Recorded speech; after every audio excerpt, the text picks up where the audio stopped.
Hey, that's a great look of my floor. And here's a great look of me, hopefully. I'm filming this myself, so if this all sucks, don't blame me. Everything is just retarded. So yeah, Jay seems to think that Star Trek time travel operates on a linear function, but it does not. So we're going to do a visual aid for you, Mr. Jeremy. This line, I know it's not straight. I'm having to do this one-handed.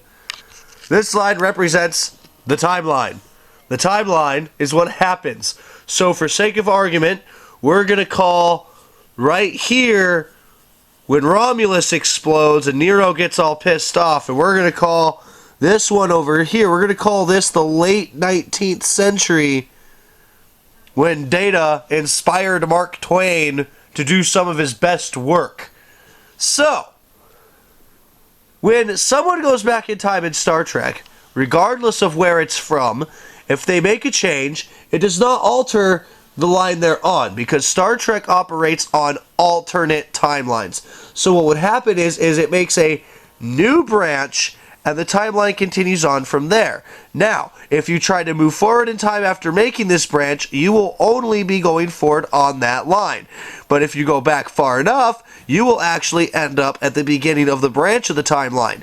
Everything that happened in here still happened before this branch was made. Well, in this part, we're going to call this little branch I made when Nero came back and blew George Kirk to shit, okay? His whole ship went kaboom!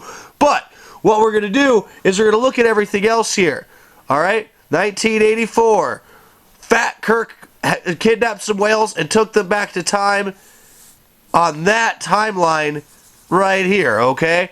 We still got Fat Riker and Picard and Geordi LaForge coming back to the mid-21st century and doing their thing and stopping the Borg invasion. These things still happen on this portion of the timeline because it's in the past. Because they do alternate reality timelines, when someone goes back and changes something, it creates a new branch.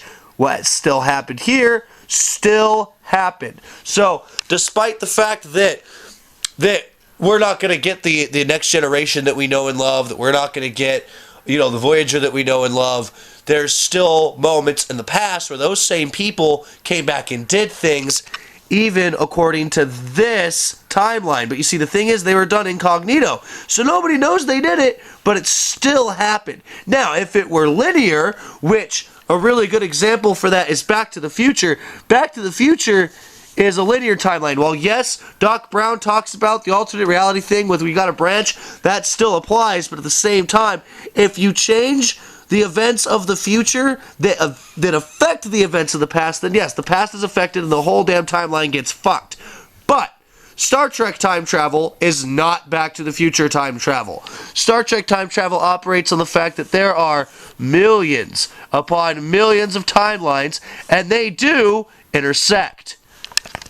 Don't believe me? Ask every damn hardcore Trekkie older than me. They'll probably agree. Even your dad. So, this has been your lesson. I hope you enjoyed it.